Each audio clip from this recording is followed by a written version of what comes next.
আসসালামু আলাইকুম। কেমন আছেন সবাই? আলহামদুলিল্লাহ আমরা কিন্তু ভালো আছি। তো কাছে দূরে দেশে এবং দেশের বাইরে যে যেখান থেকে আমার ভিডিওটি দেখা শুরু করেছেন, আশা করি আল্লাহর রহমতে সবাই ভালো আছেন।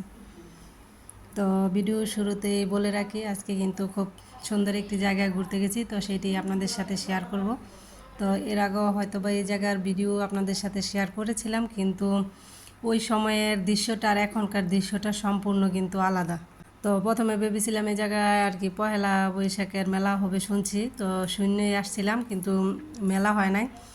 আইসে এত সুন্দর পরিবেশ দেখা মন চোখ সব কিন্তু জুড়ে গেছে, খুবই ভালো লাগছে আর খুবই কিন্তু উপভোগ করছে। আর এই জায়গায় কিন্তু না আর কি হয়তো বা আমার মতো অনেকেই শূন্য আসছে যে মেলা হইব সেই জন্য আসছে, কিন্তু মেলা হয় না, অনেক লোক আসছে ঘুরতে। তো চারিদিকে আগে ছিল সবুজ, এখন সবুজের মধ্যে হচ্ছে সাদা। এত সুন্দর লাগছে, মনে হইতেছে যে একবারে আর কি তুলো বিছাই রাখছে আর কি, এরকম একটা ওর তুলোর গালিচা আর কি এরকম। তো যেদিকেই তাকাইতেছি সাদা আর সাদা। তো আর এত সুন্দর বাতাস ছিল কি বলবো আর কি, একবারে মন শরীর সব কিছু ঠান্ডা হয়ে গেছে। তো বেশ অনেক সময় কিন্তু এই জায়গায় আমরা ঘোরাঘুরি করছি। তো আমার ছেলে মেয়ে আর এক চাচাতো ননদর সাথে গেছিলো, তো সবাই মিলে কিন্তু না খুব উপভোগ করছি। তো এর আগের বার যখন আসছিলাম আমার ছেলে কিন্তু খুব কান্নাকাটি করছিল, একটুও বসতে যায় না, কোনো কিছু করতে চায় নাই।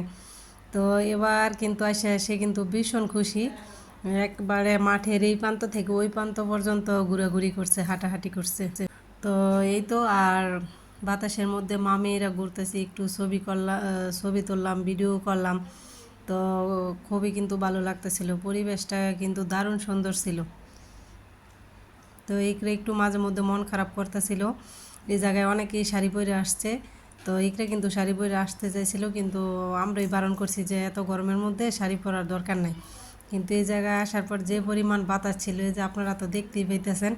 তো মেয়ে কিন্তু ভীষণ মন খারাপ করতেছিল, ছোট ছোট অনেক বাচ্চারই কিন্তু শাড়ি পরে আসছিল। তো মেয়েরা বলছিলাম যে আবার পরবর্তীতে যখন আসবো তুমি চাইলে কিন্তু তখন শাড়ি পরে আসতে পারো। তো একটু বলে সান্ত্বনা দিলাম আর কি, বাচ্চা মানুষ তো। তো আমরা ঘোরাফেরা করছি, ছবি তুলছি, ভিডিও করছি, আমরা একটু ঘুরতে থাকি, দেখতে থাকি, আর আপনারাও আমাদের সাথে সাথে দেখতে থাকুন। তো আমার ছেলেটা কিন্তু খুব পোজ দিয়ে দিয়ে ছবি তুলতেছিল, ভীষণ ভালো লাগতেছিল।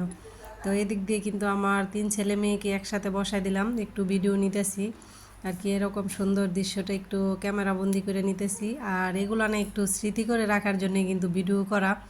তো এই যে আমার ছেলের ছোটো কালটা কখন কি করতেছি একটু ভিডিও করে রাখি, এই আর কি। তো ওর আব্বু কিন্তু আমাকে আর কি মাঝে মধ্যে নিষেধ করে যাতে সেলের ভিডিও না করি। তো আর কি অনেক সময় দেখা যায় কি বাচ্চাদের একটু নজরের সমস্যা হয়, সেজন্যই আর কি নিষেধ করে। মাঝে মধ্যে আমার ছেলে অনেক বেশি অসুস্থ হয়ে যায়, তো ভিডিওতে সেজন্য আনতে চায় না, কিন্তু ওই যে বললাম না একটু স্মৃতি রাখার জন্য, সেজন্য আর কি ভিডিও করা। এই যে দেখেন আমার ছেলেটা আমার কোলে বসে মাশাল্লাহ কত সুন্দর করে স্টাইল কইরা কইরা ছবি ভিডিও তুলতেছে, মাশাল্লাহ মাশাল্লাহ। তো সবাই কিন্তু আমার ছেলেকে দেখে মাশাল্লাহ বলবেন। তো আমার ছেলে যখন ঘোরাঘুরি করতে যায় তখন কিন্তু না খুব বেশি খুশি থাকে, তখন মনে হয় যে খাওয়া দাওয়া বা কোনো কিছুর প্রয়োজন নয়, তাকে নিয়ে যদি ঘুরি তবে সে সারা দিন ঘুরতে পারবো, কোনো সমস্যা নেই। তো ওর বাবা বলতেছে যে ছেলের তো ছোটোকাল আর কি, আস্তে আস্তে ছেলে বড়ই হয়ে যেতেছে, কোলে নিতে পারতাছি না, ছেলের নিয়ে একটু ঘুরতে পারতাছি না, সেজন্য ওর বাবারও কিন্তু ভীষণ মন খারাপ। তো বলতেছে যখন বাড়িতে আসবো ছেলে মেয়েদের নিয়ে শুধু ঘুরবো। তো ইকরাও কিন্তু এর বাবার জন্য খুবই পাগল, যে বলতেছে ইকরার আর মাহাদিরে নিয়ে খালি ঘোরাঘুরি করব।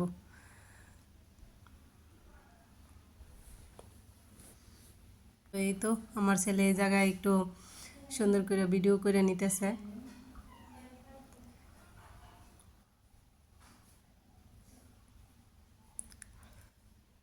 তো আপনাদের যদি এরকম ভিডিও ভালো লাগে চাইলে কিন্তু চ্যানেলটা সাবস্ক্রাইব করে নিতে পারেন, নোটিফিকেশন অন করে রাখবেন যাতে ভিডিও ছাড়ার সাথে সাথে আপনাদের কাছে পৌঁছে যায় এবং মূল্যবান সময় বের করে দেখে নিতে পারেন। আর যারা এই কাজটি করে নিয়েছেন তাদেরকে অসংখ্য ধন্যবাদ। তো ভিডিওতে একটি লাইক দিতে কিন্তু বলবেন না, আপনার একটি লাইক কিন্তু আমার কাছে খুবই মূল্যবান, আপনার মতো আরও অনেকের কাছে কিন্তু আমার এই ভিডিওটি পৌঁছে দিতে সাহায্য করবে। তো মনে হচ্ছে সাদার মধ্যে একটা সাদা আর কি পরি বসে আছে, তো খুবই সুন্দর লাগতেছিল মেয়েরও। আর এদিকে বাতাসে ফুলগুলো দুলতেছে, ভীষণ সুন্দর পরিবেশ, কি আর বলবো, মনোমুগ্ধকর একবারে। হয়তোবা আমার কথাতে অনেক ভুল ত্রুটি থাকে, তো প্লিজ সবাই একটু ক্ষমা সুন্দর দৃষ্টিতে দেখবেন।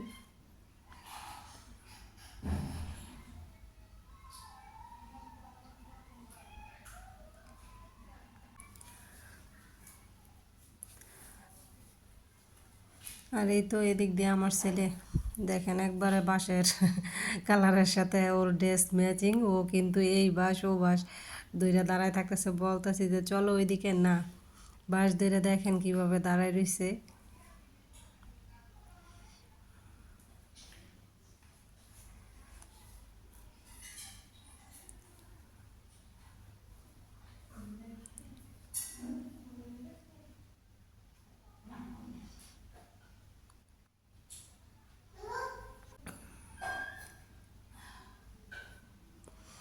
তো ছেলেরে বলতেছি যে চলো বাড়ি যাই, সন্ধ্যা হয়ে যাইতেছে, ছেলে তো আসতে চাইতেছে না। তো এদিক দিয়ে কিন্তু সূর্য একবারে ডুবি ডুবি, তো মানুষের কিন্তু অভাব নাই, এত সুন্দর পরিবেশে সবাই আসতেছে ছবি তোলা, ভিডিও করা, কি বলবো আর কি, এত বড় এরিয়া, সবটা জায়গা দূরে এরকম সৌন্দর্য ছড়িয়ে ছিটিয়ে আছে, খুবই সুন্দর।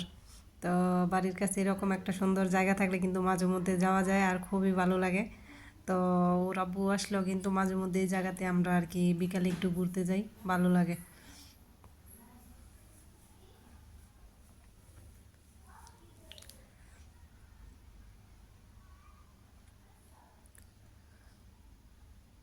তো এই তো পরের দিন আমার মেয়ে দেখেন স্কুল থেকে একটা প্লেট নিয়ে আসছে।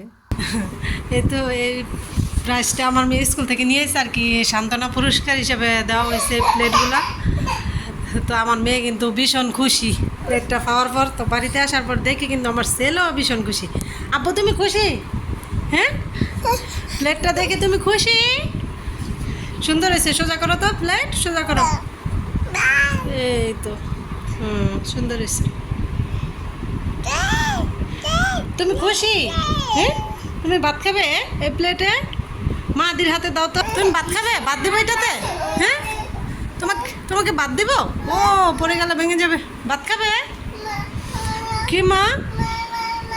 প্লেট পেয়ে কিন্তু মেয়ে ভীষণ খুশি। তো মেয়ে বলতেছিল যে আম্মু আমার এই প্লেটেই ভাত দাও। তো মেয়েরে কিন্তু খাবার দিয়ে দিলাম। তো প্লেটটা কিন্তু সুন্দর আসছে।